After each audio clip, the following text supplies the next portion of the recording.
Это «Актуальное интервью», в студии Надежда Саханская. Здравствуйте. В Северо-Восточном федеральном университете состоялся форум «Молодежь против коррупции». Форум был направлен на выявление эффективных механизмов по противодействию коррупции, а также на антикоррупционное просвещение молодежи. Сегодня мы поговорим о работе форума и о результатах, достигнутых на мероприятии. У нас в студии гости Белигмад Амдинова, заместитель председателя первичной профсоюзной организации студентов Северо-Восточного федерального университета. Белигмад Ачировна, здравствуйте. Здравствуйте. Расскажите, вот как прошел форум, сколько человек приняли участие, какие вопросы были рассмотрены? 12 и 13 октября на базе Северо-Восточного федерального университета у нас прошел республиканский форум по противодействию коррупции «Молодежь против коррупции». В общем участии у нас приняло больше 600 человек. В первый день, 12 октября, в культурном центре «Сергеляские огни» у нас прошло открытие и встреча с нашими спикерами и экспертами форума.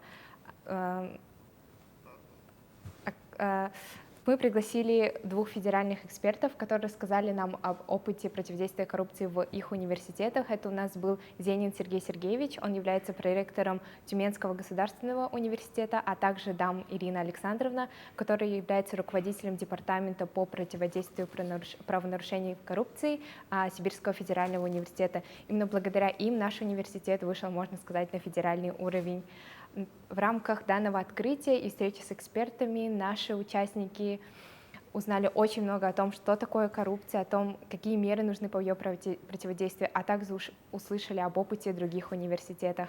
Конечно, молодежь — это достаточно сложная аудитория, с которой очень тяжело взаимодействовать, и мы, как организаторы, подготовили очень интересный интерактив, подготовили так называемый антикоррупционный диктант, где все наши участники в режиме реального времени могли ответить на вопросы, и прямо вместе с экспертами мы разбирали о том, правильно ли они ответили или неправильно, выслушали их мнение, и в конце у нас такой небольшой общий итог был подведен о том, что ребята действительно были заинтересованы в данной теме, они действительно очень внимательно слушали всю информацию, которую давали им эксперты, и мы думаем, что именно в первый день форум у нас прошел максимально продуктивно.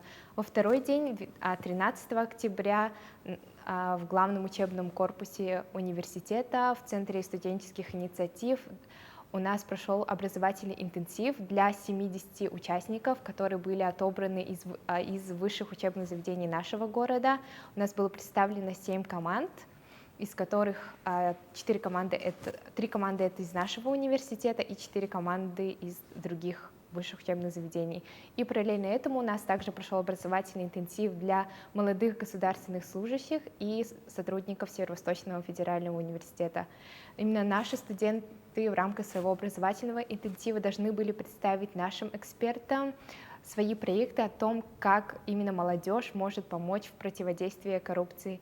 И я думаю, наши команды проявили себя на действительно достойном уровне и смогли показать свои высшие учебные заведения, которые они представляли, и наш университет в частности.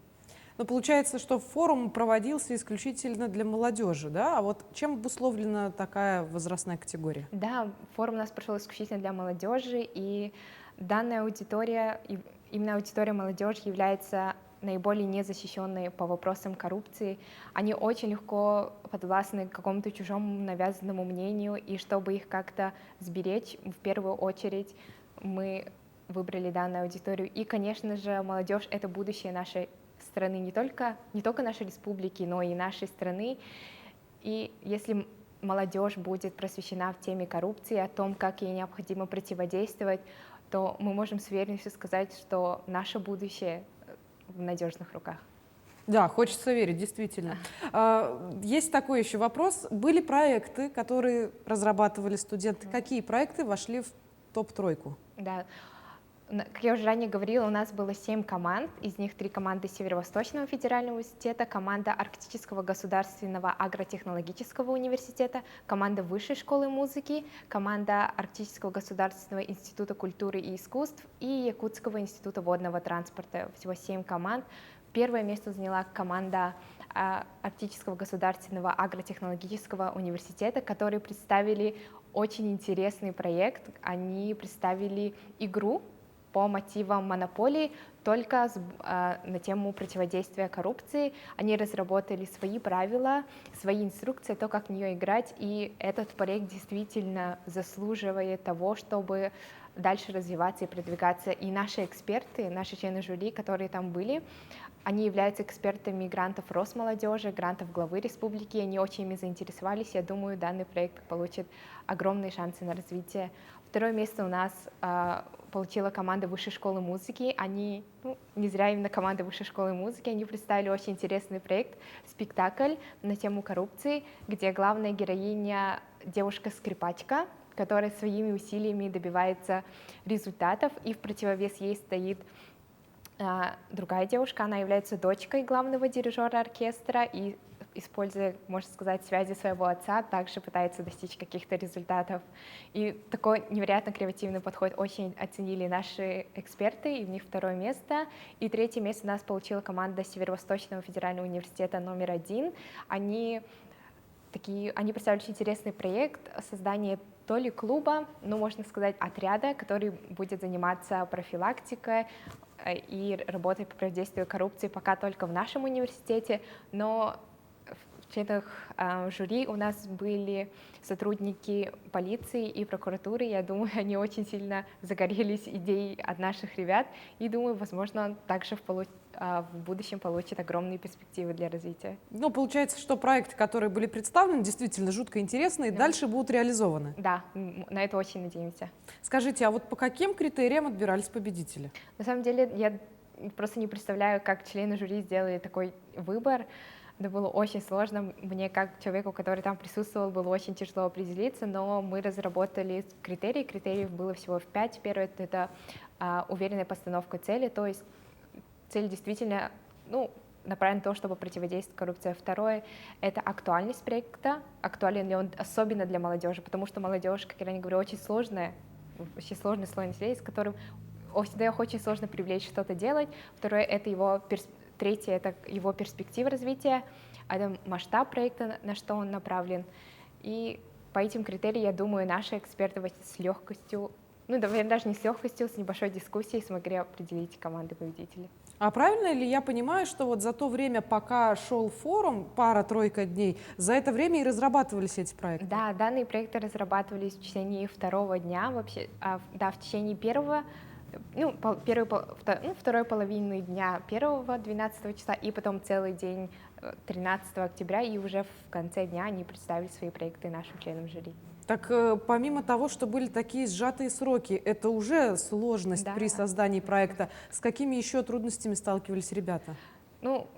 Первая сложность — это, скорее всего, сама тема. Противодействие коррупции — это достаточно сложно, тем более для молодых ребят. В основном это были студенты вторых-третьих курсов, наверное, которые еще пока не сталкивались с коррупцией вообще в своей жизни. Им было очень тяжело рассуждать на эту тему. Второе — это, конечно, придумать такой проект, который заинтересует именно молодежь, именно студентов. Они не будут слушать какие-то банальные лекции или там играть в какие-нибудь игры, какие-то, не знаю, массовые, и как-то, чтобы их привлечь, придумать такой проект, я думаю, это очень сложно. И третье, наверное, с чем бы они сталкивались, это, конечно, сжатые сроки, как вы уже сказали. За практически 1,5 дня написать проект на такую сложную тему — это огромное препятствие. Это лишний раз доказывает, что студент — тот самый человек, который может выполнить сложнейшую работу в самые краткие сроки. Скажите, а вот учитывая тему, антикоррупционные проекты, почему-то, если говорить о Северо-Восточном федеральном университете, на ум сразу приходит юридический факультет. Но, наверное, принимали участие и студенты других подразделений университета. Да, у нас вообще именно с нашей команды Северо-Восточного федерального университета были собраны ребята вообще со всех разных учебных подразделений, не только из юридического факультета, но и из Института зарубежной филологии, как я помню, и даже из геолого-разведывательного, который, можно сказать, вообще не относится ни к гуманитарным, ни к каким-то социальным наукам. Именно те ребята, которые проявили желание принять участие в таком форуме, И мы нашли этих ребят, и из них мы составили команду. Скажите, а какие антикоррупционные мероприятия вы еще проводите, вот помимо прошедшего форума? Ну, данный форум это является вообще первым опытом, наверное, не только первичной профсоюзной организации студентов, но и Северо-Восточного федерального университета в теме противодействия коррупции. Но мы все равно как первичная профсоюзная организация, где первой нашей целью является это защита прав и представление законных интересов студентов. В рамках своей работы мы всегда проводим какие-то образовательные лекции на тему образования, бально-рейтинговой системы, прав студентов и, конечно же, затрагиваем тему антикоррупции.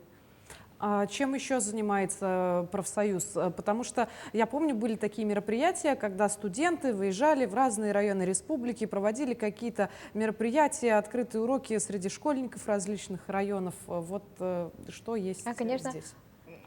студенты, активисты первичной профсоюзной организации всегда занимаются профориентационной деятельностью в школах нашего города, также выезжают за пределы города в школы других населенных пунктов, и там они также рассказывают о нашем университете. И, наверное, они никогда там, скорее всего, не затрагивали тему антикоррупции, но вот после проведения такого форума мы думаем о том, чтобы действительно привлечь не только молодежь студентов, но и школьников к этой теме, о том, чтобы рассказать им уже в их возрасте, и надеемся придумать такой формат, который будет очень интересен им. А какие мероприятия, вот, ну, по крайней мере, до конца этого года проведет первичная профсоюзная организация? Именно в рамках противодействия коррупции? Нет, не только. Не только в рамках противодействия коррупции. Ну и сейчас из ближайших мероприятий, сейчас, наверное, у нас уже идет школа профсоюзного лидера, школа актива, и из ближайших мероприятий у нас ждать, наверное, пройдет большая конференция по ПОСу УФУ. Конференция — это высший орган нашей организации, где соберутся все студенты и будут обсуждаться вопросы деятельности работы профсоюза. Вот не могу, кстати, не спросить вас о том, что у нас в республике есть также филиалы в разных районах республики, например, колледж в Мирном, также в городе Нерюнгри есть один из факультетов СВФУ. Там ли проводились тоже антикоррупционные мероприятия? Была ли какая-то синхронизация? Нет, к сожалению, именно в филиалах Северо-Восточного федерального университета в городе Мирный и городе Нерюнгри данный форум не проводился, но если администрация университета и активисты профсоюзных организаций тех университетов загорятся желанием, смотря на наш опыт, мы с удовольствием им в этом поможем. Давайте извлечем полезный опыт из прошедшего форума. Назовите, пожалуй, 3 вещи основные, которые следует сделать для того, чтобы действительно противодействовать коррупции, если вот стал свидетелем такого нехорошего факта.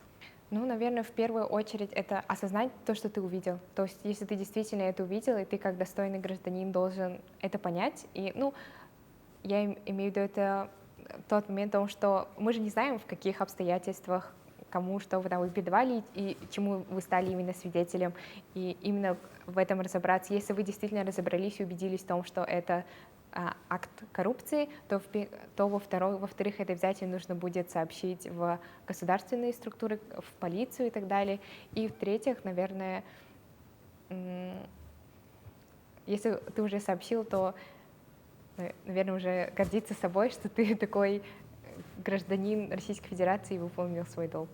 Ну что ж, да, я думаю, что следует действительно действовать по вашей инструкции. Благодарю вас, Белигма Ачировна, за то, что нашли для нас время ответить на вопросы. И будем надеяться, что многие, кто смотрели это интервью, сделают для себя полезные выводы.